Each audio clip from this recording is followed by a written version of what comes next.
Number 14, AMC Eagle. Right before American Motors Corporation disappeared for good, they accidentally helped shape the future of the American car industry. The AMC Eagle was one of the very first mass-produced American cars to combine a regular sedan or station wagon body with full-time four-wheel drive. Long before crossovers took over the streets, before the Subaru Outback, before the Ford Explorer, there was the Eagle. And honestly, back then, people had no idea what they were looking at. It came with a 4.2-liter inline-six, making around 110 horsepower, optional four-wheel drive, and nearly 8 inches of ground clearance. In the early 1980s, that combination simply didn't exist anywhere else. It looked strange too. Part family sedan, part off-roader, part what exactly is this thing? A lot of people laughed at the Eagle. Sales weren't great, but the funny thing is, this car quietly planted the seed for the modern SUV and crossover market that America is obsessed with today. Look around now, half the cars on American roads follow the exact formula AMC created over 40 years ago. Most people forgot the AMC Eagle ever existed, but in a weird way, almost every crossover on the road today owes this car a thank you.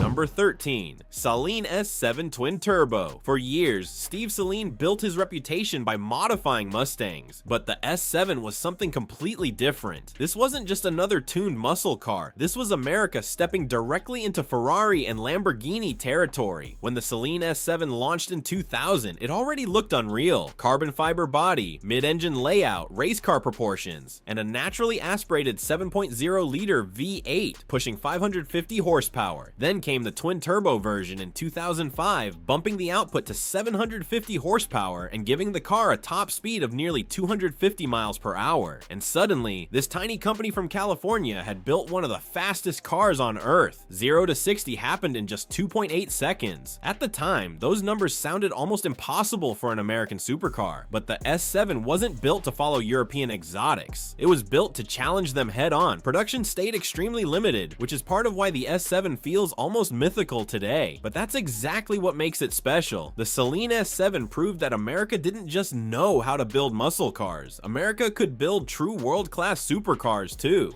Number 12, Tesla Model S. When the Tesla Model S first showed up in 2012, a lot of people in the car industry didn't take it seriously. A Silicon Valley company making cars? Most traditional automakers thought it was a joke. People said the batteries wouldn't last, charging stations would never work, and electric cars would always stay niche. Then Tesla changed everything. The Model S wasn't just fast, it completely changed what people expected from a modern car. Early versions already had impressive power, but then Tesla kept pushing further. Dual motor performance models made over 700 horsepower, and the Plaid eventually dropped a ridiculous 1020 horsepower with a 0 to 60 time under 2 seconds. That's hypercar territory in a 4-door luxury sedan. But the real revolution wasn't only speed. Massive touchscreen controls, over-the-air software updates, minimalist interiors. Tesla made traditional luxury brands suddenly look old-fashioned overnight. At first, Detroit ignored the Model S. Then they laughed at it. Then they started copying it. Love Tesla or hate it, the Model S changed the direction of the entire auto industry, and that alone earns it a place on this list. Number 11, Cadillac Eldorado. To understand the Cadillac Eldorado, you have to understand America in the 1950s. Back then, bigger was better. Bigger homes, bigger dreams, bigger cars, and the Eldorado became the rolling symbol of that entire era. When the first Eldorado arrived in 1953, it was one of the most expensive American cars you could buy. Only 532 were built, and it instantly became a status symbol for celebrities, business executives, and basically anyone who wanted the world to know they had made it. But the real icon came later. The 1959 Eldorado became one of the most recognizable cars in history thanks to those outrageous tail fins, huge chrome details, rocket-inspired styling, dramatic rear lights. It looked less like a car and more like something designed during the space race after too much coffee. And honestly, that's exactly why people loved it. The Eldorado represented the most excessive, confident, and unapologetically American version of luxury ever put on 4 wheels. Over 10 generations, the car evolved with America itself. itself, and even today, decades after production ended, those giant Cadillac fins are still burned into automotive history, because some cars aren't built just to be driven, they're built to be remembered. Number 10. Oldsmobile Rocket 88. World War II had just ended, America was booming again, and car companies were trying to figure out what the future looked like. Then Oldsmobile did something nobody expected. They took their brand new 303 cubic inch Rocket V8 and dropped it into the smaller, lighter 88 body. Basically, they put the biggest punch they had into the lightest car they could build. And just like that, everything changed. The Rocket 88 made around 135 horsepower, which was seriously impressive for 1949. It could hit 0 to 60 miles per hour in roughly 12 seconds. And back then, that felt unbelievably fast. On NASCAR tracks, this thing absolutely dominated. Most cars on the road didn't stand a chance against it. A lot of historians call the Rocket 88 the very first muscle car, and honestly, it's hard to argue against it. Big engine, lightweight body, straight line speed. That formula became the heart of American performance cars for decades. Without the Rocket 88, the muscle car era probably looks completely different. This car didn't just start a trend, it helped create an entire culture. Number 9. Dodge Challenger. When Dodge brought the Challenger back in 2008, they understood something most car companies didn't. Americans love nostalgia, but only when it's done right, and Dodge absolutely nailed it. The modern Challenger looked like a proper throwback to the legendary 1970 model. Long hood, wide body, aggressive stance, classic taillights, but underneath it had modern power that got crazier every single year. First came the 392 Hemi with 485 horsepower, then the Hellcat arrived with 707 horsepower and completely shocked the industry. After that, Dodge basically lost their minds in the best way possible. Hellcat Red Eye, 797 horsepower, Demon 170, over 1,000 horsepower straight from the factory. This thing could push past 200 miles per hour while still being comfortable enough to drive to work every day. That's what made the Challenger special. It wasn't trying to be subtle or efficient, it represented old school American excess at a time when the industry was moving away from it. People loved that attitude. Millions were sold, and for over a decade, the Challenger became the last true muscle car standing.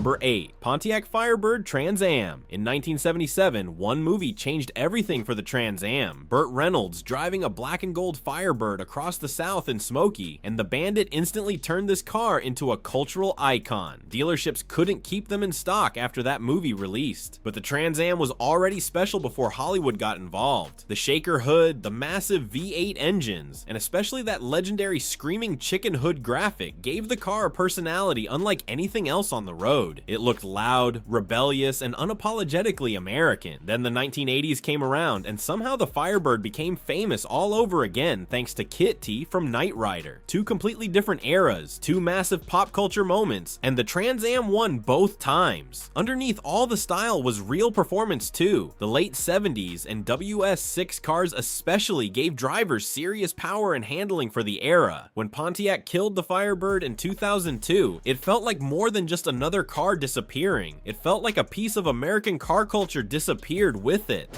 Number 7. Chevrolet Camaro. When Ford launched the Mustang in 1964, Chevrolet knew they needed an answer. 2 years later, the Camaro showed up, and it wasn't built to copy the Mustang. It was built to fight it head on, and it did. The first generation Camaro already looked aggressive, but the real monsters came later. The 1969 ZL1 made around 430 horsepower, and only 69 were ever built. Then there were the Copo cars, basically factory drag racers you could somehow buy from a dealership. The Camaro became more than just one type of car. The Z28 was for drivers who loved high revving road course performance. The SS models focused on raw muscle. The RS package leaned into style and street presence. There was a Camaro for almost every kind of American car enthusiast. And even today, the Camaro still punches way above its weight. The modern ZL11LE can run Nürburgring lap times close to exotic supercars while packing 650 horsepower from a supercharged V8. The Camaro never outsold the Mustang overall, but one thing it never did, except being second place.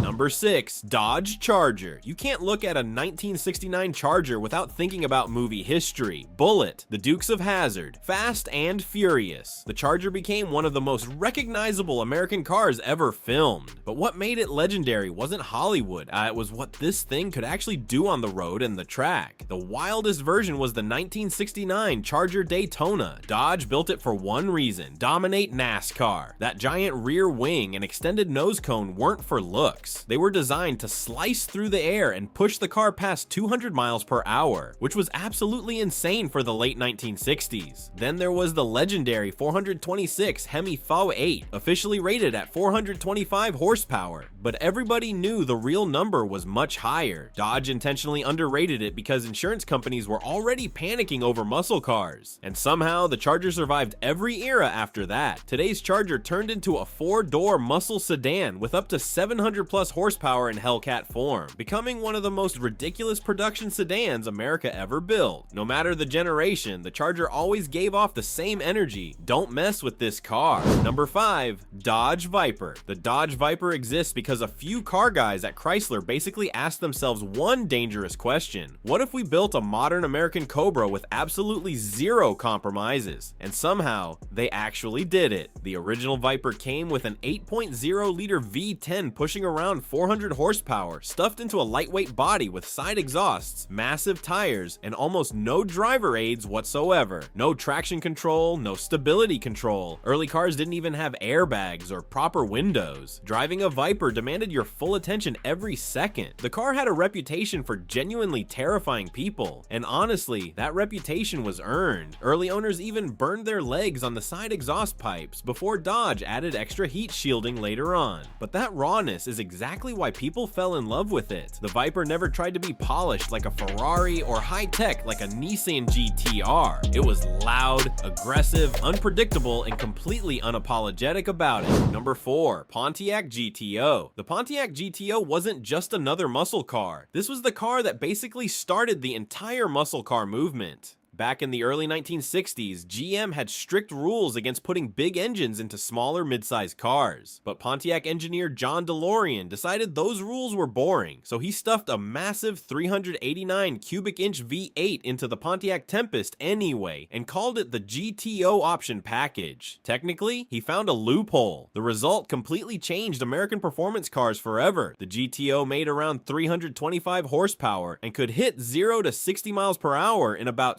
6.6 seconds, which was seriously fast for 1964. Suddenly, young Americans realized they could buy affordable cars with huge V8 engines and real straight-line performance, and the public absolutely lost their minds over it. Pontiac expected modest sales. Instead, over 32,000 GTOs sold in the very first year, about 4 times more than expected. After that, every American manufacturer rushed to build their own muscle car. Mustang, Charger, Barracuda, Chevelle, Camaro. The entire muscle car war exploded because of the GTO. This wasn't just a great American car, it was the beginning of an entire era. Number 3, Ford GT40. The Ford GT40 exists because Enzo Ferrari embarrassed Ford in one of the biggest business betrayals in automotive history. Ford was moments away from buying Ferrari in the early 1960s.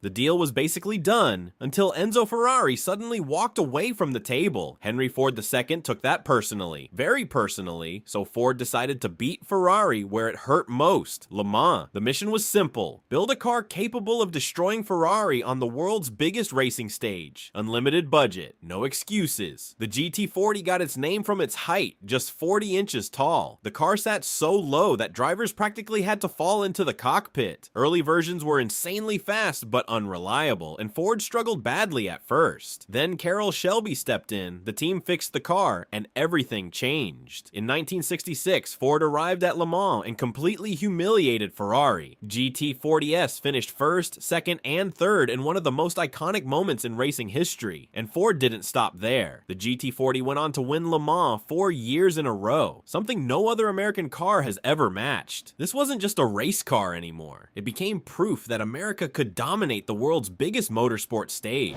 Number 2, Ford Mustang. April 17th, 1964, the New York World's Fair. Ford revealed a brand new car called the Mustang, and within days, America completely lost its mind. Ford expected decent sales. What they got was chaos. Dealerships were flooded with customers. Orders piled up so fast that Ford reportedly struggled to keep up with demand almost immediately. The Mustang didn't just become popular, it created an entirely new category of car overnight: the pony car. And suddenly, everybody wanted a piece of it. Camaro, Challenger, Barracuda, all of them exist because the Mustang forced the entire industry to respond. Part of what made the Mustang special was that it felt sporty and exciting without being expensive. Young drivers loved it, families could afford it, and almost anyone could customize one into something unique. Then Hollywood made it legendary. Steve McQueen's Green Mustang and Bullitt created one of the greatest car chase scenes ever filmed. The Boss 429 and Mach 1 models turned the Mustang into a true muscle car icon, and decades later, the modern Dark Horse still carries that same aggressive DNA into a completely different era. For over 60 years, the Mustang has represented freedom, speed, and American car culture better than almost anything else on four wheels. Number 1. Chevrolet Corvette. If there's one car that deserves the number 1 spot on this list, it's the Corvette. Not just because it's fast, not just because it's iconic, but because for more than 70 years, America kept reinventing this car without ever losing what made it special. The first Corvette arrived in 1953 as a small fiberglass sports car with a 6-cylinder engine. Early sales were weak, and GM almost killed the project entirely. Then Chevrolet dropped a V8 into it, and suddenly the Corvette became something completely different. By the 1960s, the Stingray had already become an American legend. The split-window 1963 coupe is still one of the most beautiful cars America has ever produced. The C3 looked like a rolling space-age concept car. The C6 ZR1 turned into a 638 horsepower monster capable of embarrassing European exotics. Then the C7 Z06 pushed things even further with supercar-level performance. And then came the C8. For the first time ever, the Corvette became mid-engine. A decision people debated for decades finally became reality. The C8 Z06 now screams to 8,600 revolutions per minute with a flat plane crank V8 that sounds more like an Italian exotic than a traditional American muscle car. Except this one still wears a Chevrolet badge. That's why the Corvette matters. It evolved with every generation while still staying unmistakably American. It's not just America's sports car anymore. It's America's greatest car story.